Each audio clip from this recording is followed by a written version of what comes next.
Alright, what's up guys? Welcome to a Grand Blue Unite and Fight guide / blog video. This is gonna be my first time doing this kind of video, so just bear with me. If there's anything you think that could use some improvement later down the line, just let me know. But for now, I'm just winging it, yeah? Because this Guild War, I'm actually making pretty good progress. Like, yeah, I'm pretty solidly in top 90k so far on day 2 of finals, and like this like what 9:24 p.m. in Taiwan time, so we've got like about an hour and a half left to farm. So by tonight, by day 2 of finals, I should be able to hit 1 billion points. So yeah, I just figured that since I'm making such a good progress, I might as well just make a video and share my setup, because my setup isn't actually like super insane or anything. Like, you guys would have seen what the setup is like, or like a demo of it just now at the beginning of the video, but I'm just gonna go over some of the key points in this setup that I have, and go over some alternatives, right, that you could use. So this is my roster, right? It's just pretty straightforward. The Relic Buster plus Florence and Mugen and Neihan Tech. Like, the characters, unfortunately, are kind of non-negotiable, except for the backline. The backline, I have Sendolfon, because he has the Primarch boost to all your weapon skills. And I just have TN here because, Prage for celestial weapons, right? But yeah, like this setup, I mean, I guess you could kind of play around with the crew buffs. So like the crew buffs is like these, right? The crew officer buffs, right? Maybe you can get this, and then maybe you could get away with not having one of these characters and run Fairy instead, right? On turn 1, maybe you cast Fairy's skill 1 and a caster skill 2, and then not skill 2, skill 3, and then you can maybe try to do enough damage that way. But yeah, I feel like if you don't have the characters, like, this setup is kind of hard to run, and you might be better off running either maybe Wrestler, or maybe even just full auto, honestly, because the setup that I have is manual, right? So it's fast, right? It's like a sub 50-second clear, but you gotta pay attention the whole time, right? Because it's a manual, like manual setup, and you need to click a lot of buttons, right? So for Relic Buster, the skills that I have is Engage, like just passive, and Blitz Raid, right? I have Decimate and Rain of Arrows for when I don't have the crew buffs, for like the 20% attack damage to crew buffs, because when that happens, and with my current weapon grid, there's a chance that I might not do enough damage if Neihan doesn't dodge the boss's special attack, because if he doesn't dodge it, he just dies. He doesn't do his this thing, the 6-hit light counter, which is quite a lot of damage actually, because we're running Harmonia, right? Because this is like what, 100k supplemental damage times 6. That's 600k extra damage from Neihan that we just don't get.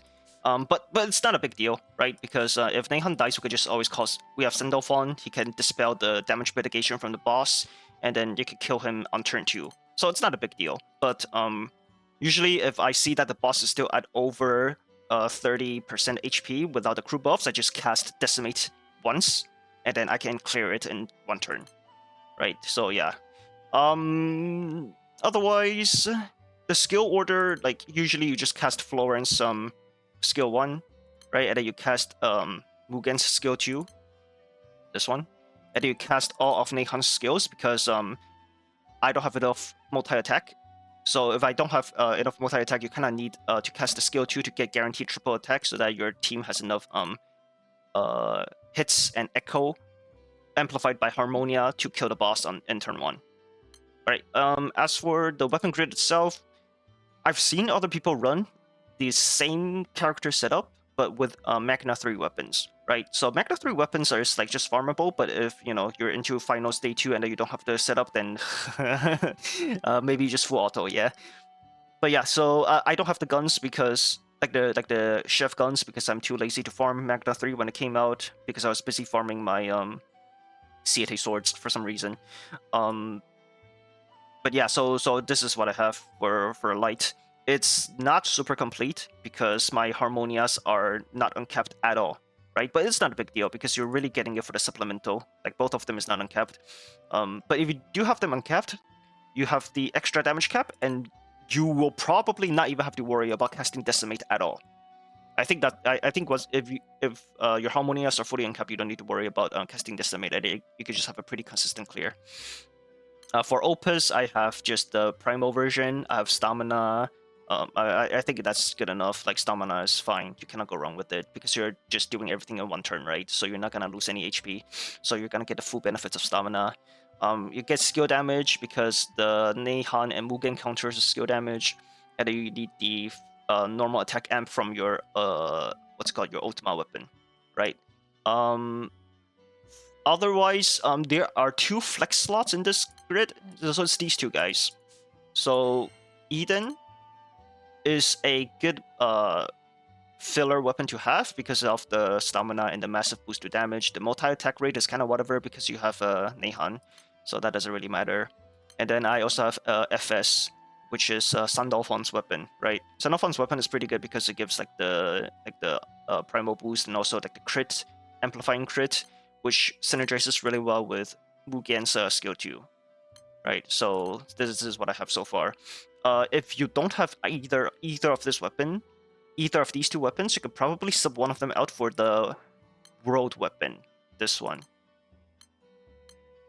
the Fire Harp, I think is yeah, this is a harp. Yeah, because this one is able, if you fully uncap it and then you awaken it, it's a pretty good weapon. But like you can see, I don't have enough materials to to fully uncap it, so unlucky, right? But you really want this for the skill 2. Amplify normal attack damage for gun type allies outside of like in all the maps, because your MC, like the main character, is a Relic Buster, so he has a gun specialty. Yeah, so that's able to amplify your damage by quite a decent bit, even if you don't have the likes of OP primal weapons like these 2. But yeah, I mean, and that harp also, I see other people running in like Magna 3 grids too. So I think eventually you might want to just get all of them uncapped for all the future Guild Wars, honestly. So yeah, that's probably a good weapon to farm once Guild War is over. And then for Celestial weapon, it's kind of like whatever. Like if you don't have it, it's fine. If you do have it, then just go for it. Otherwise, you could probably run something different. Like you can maybe run another Eden, or you can run Noah's weapon is probably fine too. Cosmos weapon is probably fine too because you have quite a bit of swords. Yeah, or slot in another Luo gun if you have one, but I don't have one, so maybe you can even get away with running the Exo weapon. It's not that bad. Oh, speaking of Exo weapon, you want to run this Xeno weapon because I mean, I have a decent AX skills, right? Because I have the attack and normal attack cap, which is pretty good. But I'm mostly getting it because of the skill 2, right? Because the skill 2 gives you free stamina for the whole team if you use it as a main hand. So it's just a solid weapon. So yeah, that's the weapon grid part.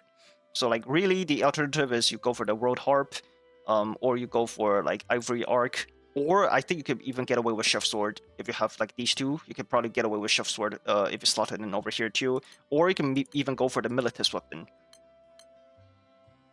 This one, the sword one. Yeah, like you get like 200k less damage, but honestly it's not bad. If you get plus marks 2 on this thing, you have 1, 2, 3, 4, 5 swords, right? And if you don't have another Eden, you can maybe even start another FS, and that would honestly, that grid would do enough damage, I think. Yeah. Oops. Oh god. There you go. As for the summons, there are a few options out there, right? But the non-negotiable ones is Beelzebub, like Babu. Yatima is also non-negotiable.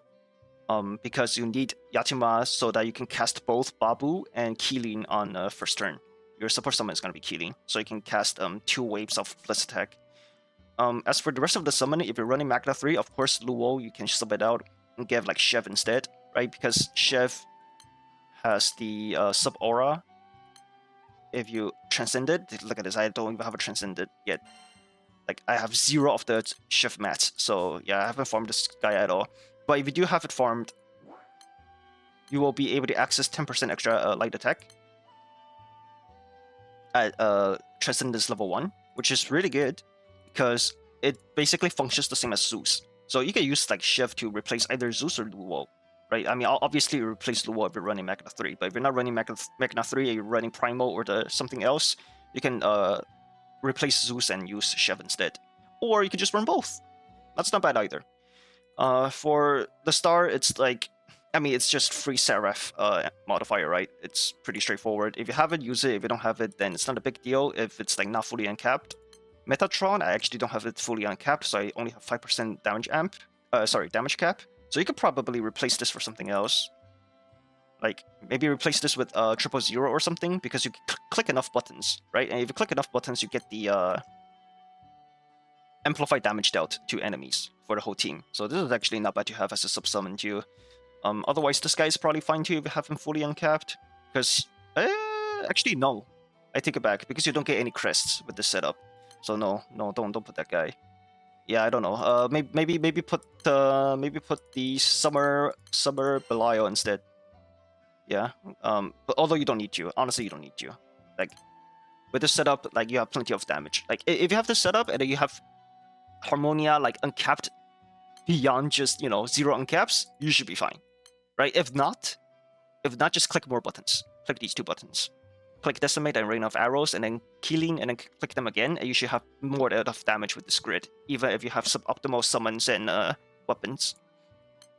For damaging skills, you might want to consider Twin Coil instead, because it's 2-hit. And 2-hit is synergizes better with your Harmonia and Babu. But, I mean, I'm too lazy to switch it up because it works, so I just keep running it. Belial is also kind of non-negotiable because you have so many hits. So realistically, you want to have Babu, Belial, Yatima. And then the rest is, if you have them, use them. If you don't have them, just get the highest stat stick that you can get and just slot them in. But yeah, that's, I think that's everything. I mean, I could do one more run. I mean, the crew buff is going on right now, but I could just go through one with, like, voiceover, I guess.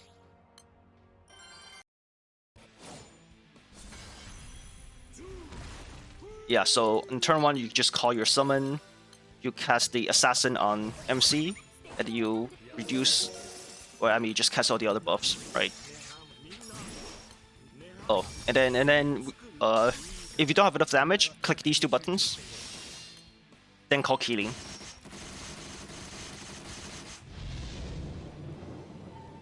And then you click Mugen's button again, because the lower your max HP is reduced, the more echo you get from attacking, which is really useful for MC. Then you just click all your buttons.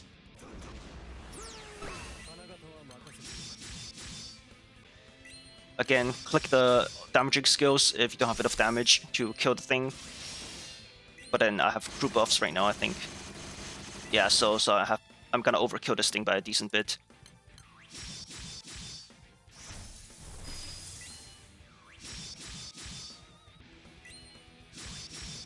Yeah, so normally by the time you finish all your free hits with Blitz Attack, if the boss is at around like 33-35% HP, you want to click your damage skills. If it's below 35%, you're generally fine. Yeah, see, with crew buffs, I'm overkilling it by so much. Usually, like, the only time when this setup would fuck up is when you don't click any of your damage skills, Nihon dies, and you don't have the count, like the 6 counter to finish off the boss. But yeah, like if you click your damage skills, it's like super consistent. But like that's 4 extra buttons, right? So I'm also going a little slower. Yeah, like when you click all your buttons, it's like it shouldn't be that slow. I'll do one more with like just more focused, because yeah, go through them a little faster.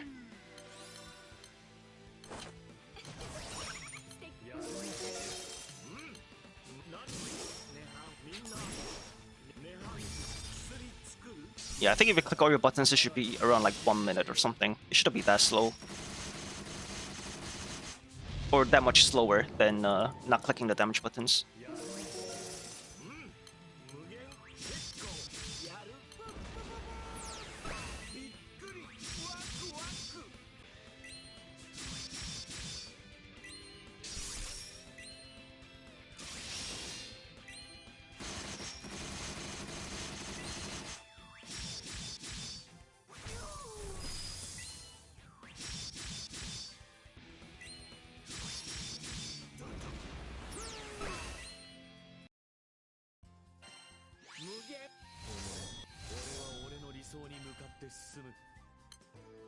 Okay, yeah, it's still under a minute if you click all your buttons and then you refresh. Yeah, so it's like not that slow. It's like slower by 10 seconds. It's not that bad. But yeah, that's my setup so far. And I mean, I'm able to get pretty consistent clears. 1 minute clear for Nightmare 150.